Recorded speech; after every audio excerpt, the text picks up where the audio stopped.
Kasi guys, kung pupunta kayo dito, you also helping the community na nakatira o mga nagtatrabaho dito sa... Though madalas tayo dito sa San Pablo pero never pa tayong nakapapasyal dito, no?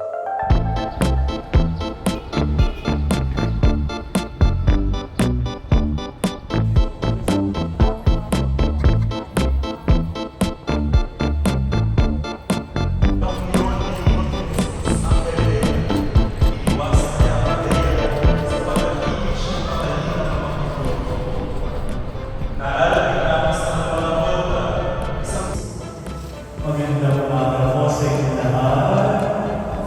Palakpakan naman natin ang Panginoon at piling natin sa umaga ito.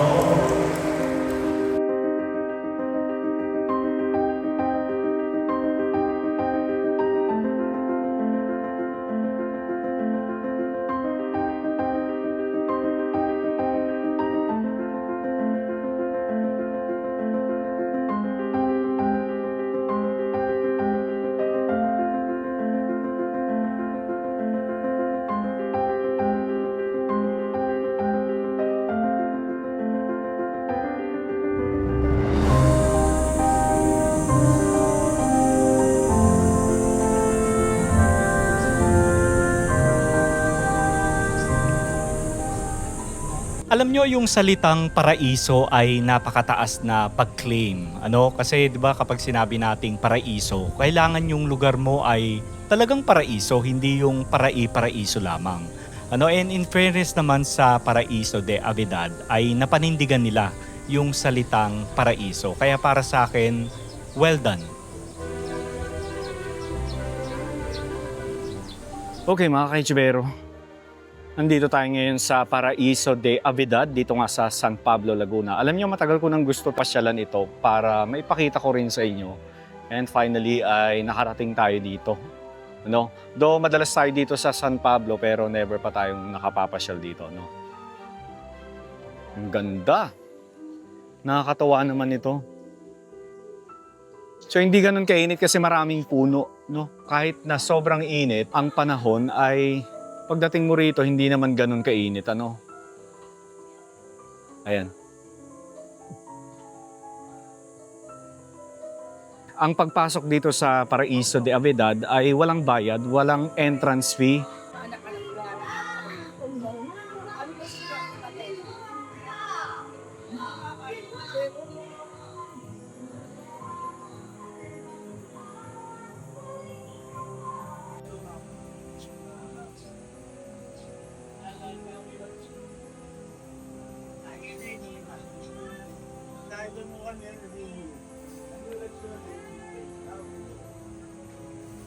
So ito yung pinaka-dining area. Nandito tayo sa loob. Tingnan natin yung loob.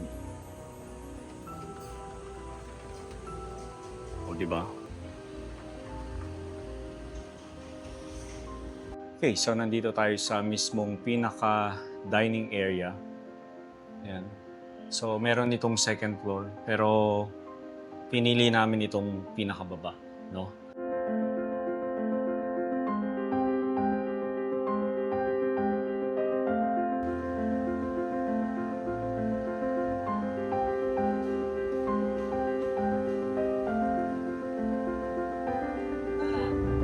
Tapos, lalagay ko na lang sa screen yung menu para makita nyo yung mga price ng mga food nila rito, no? So, habang hinihintay natin yung food natin na i-serve, ikot-ikot muna tayo dito, no? Okay, so ito yung pinaka-events area nila. Pakita ko lang din sa inyo.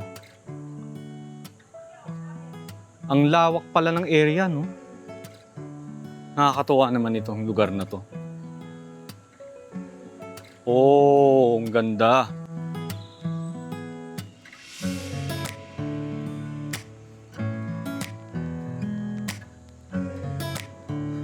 Di ba?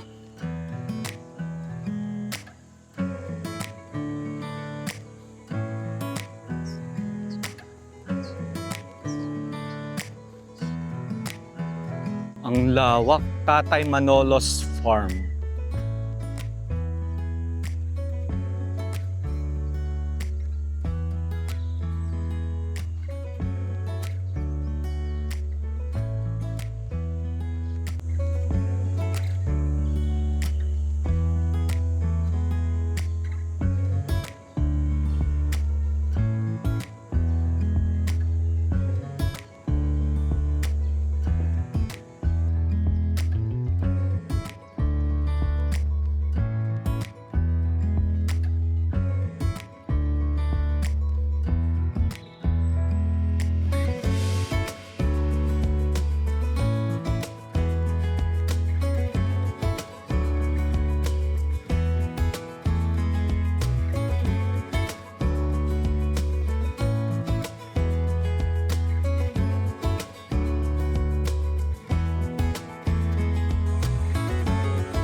Hanggang dito lang. Oh. Nice.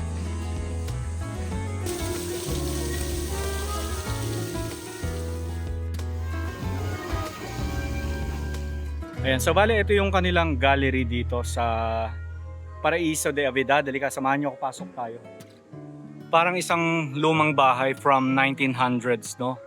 Tapos meron ditong azotea. Dito daw sa bahay na ito may naka-check-in, kaya hanggang labas lang daw tayo. Pero tignan natin yung ano. Kasi ulitin ko lang, yung pinakababa ay gallery. Pero pwede naman daw tayo dito, pero hanggang labas lang tayo. Ayan.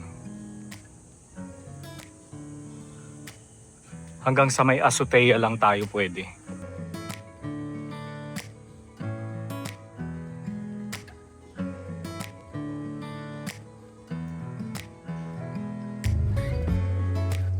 Oo nga, may naka-ano.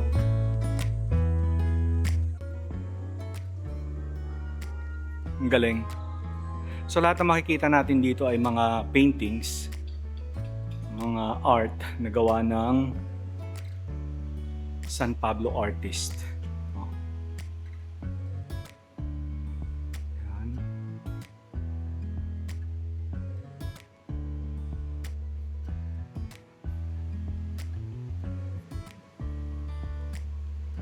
Ang galing ng mga artist talaga, no?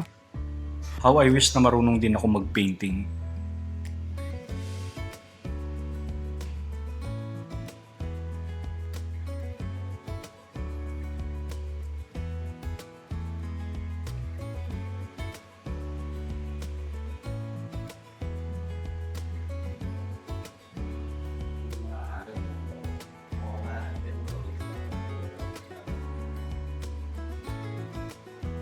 Nice.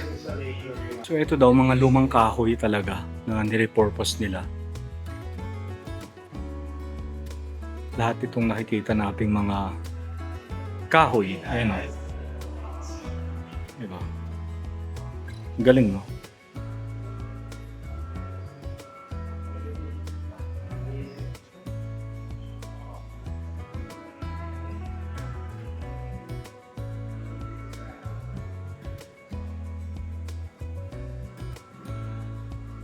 Grandfather's clock.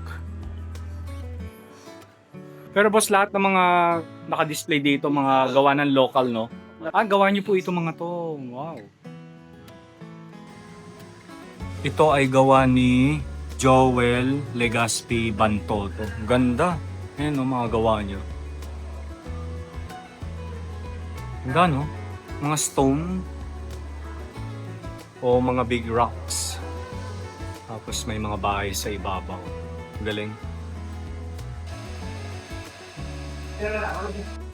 Okay, so eto mga kaijubero. Actually, nabunggo ko na. Buti na lang hindi natumba. So sabi ko, mukhang nagpapabenta sa akin. So ito ay ceramics, mga kaijubero. At ang preso ay 7,000 pesos. So bibiliin na natin yan. So napabili tayo ng hindi oras. Pero sa totoo lang, gusto ko rin naman talaga. Ganda eh. So ito ay gawa ni JP Chanko. Lahat ng mga ceramics na makikita natin dito. Ayan. Tapos meron pa rito. Ito yung pinakamahal na nakita ko. 75,000.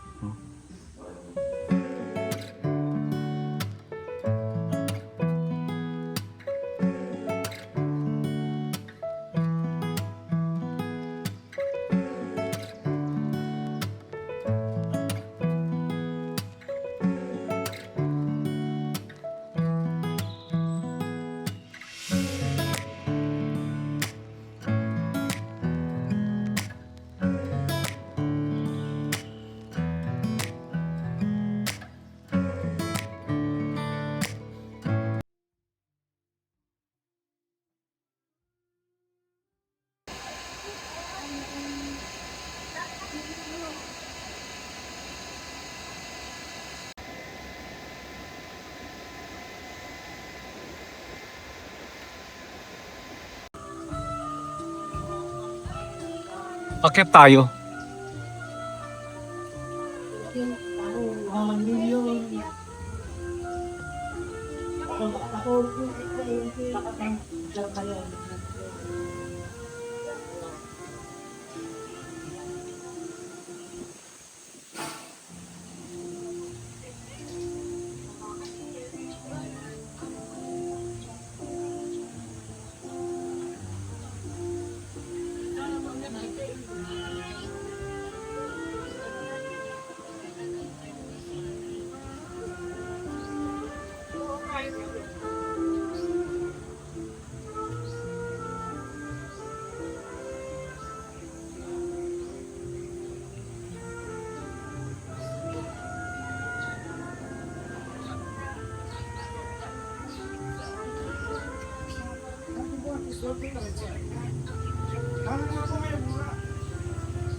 Alam niyo ba mga ka-Ichibero, ang bait ng may-ari ng Paraiso de Avidad kasi alam niyo lahat ng mga staff, mga nagtatrabaho dito sa loob ng Paraiso de Avidad, even yung kanilang mga asawa, mga anak, dito na rin sa loob nakatira. And isa pa sa mga nakakatuwa kasi yung mga bata, yung mga anak nila, hindi lang sila dito nakatira kundi parte rin sila ng mga nangyayari dito sa loob. Like yung mga bata nakita natin kanina, sumasayaw sila para sa mga guest. Kasi guys, kung pupunta kayo dito sa Paraiso de Avidad, hindi lang kayo magbabayad.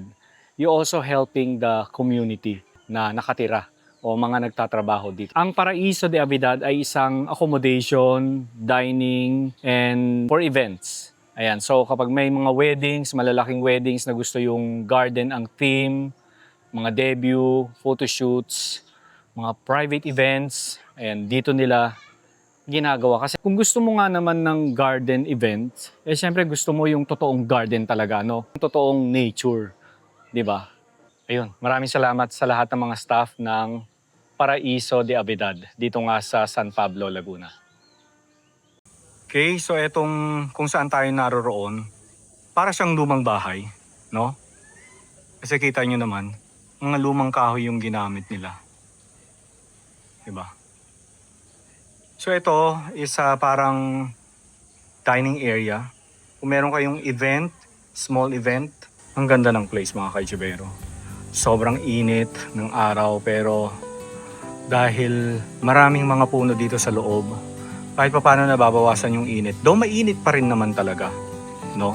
Pero hindi ganon kainit. That makes sense. Yun.